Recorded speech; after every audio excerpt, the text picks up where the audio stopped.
One TV Patrol. Balik sa mga balita sa One TV Patrol. Kadak Uzamis positibo sa paglantaw nga madeklara nga drug-cleared city ang Uzamis. Positibo ang paglantaw sa Kadak City Anti-Drug Abuse Council nga madeklarang drug-cleared city ang Uzamis.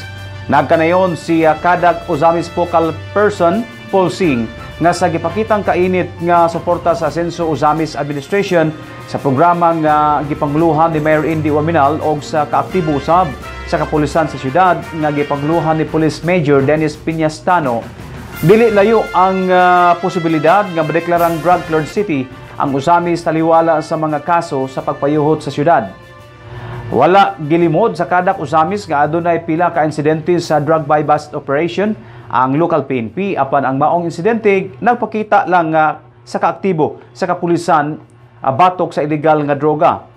Matod pa ni Kadak focal person Paul Singh sa dili madugay adunay 5 ka barangay nga kandidato ug kon kini madeklarar adunay 28 sa kabarangay ang Uzamis nga drug-cleared barangay.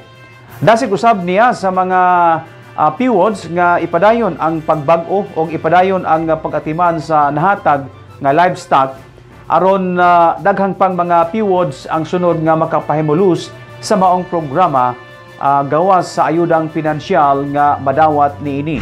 Ampingin ninyo ang manok, ampingin ninyo ang kanding o ang vaccine nga madawat ninyo. Mauna ang programa na ito, mauna nga naatan ninyo. No? Daghang salamat batch 4 and batch 5. Batch 5, asang batch 5? Batch 5. Okay? Later on, ang batch 5, ato na po ni siya i-apply for drug-free certification. Puhon.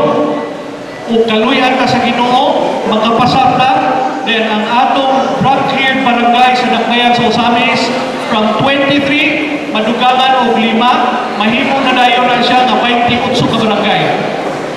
And our target is ma-drug-cleared, ma-drug-free kita. We will be certified by the Regional Oversight Committee for Barangay Drug Clearing. Atong target nga, pwede na to.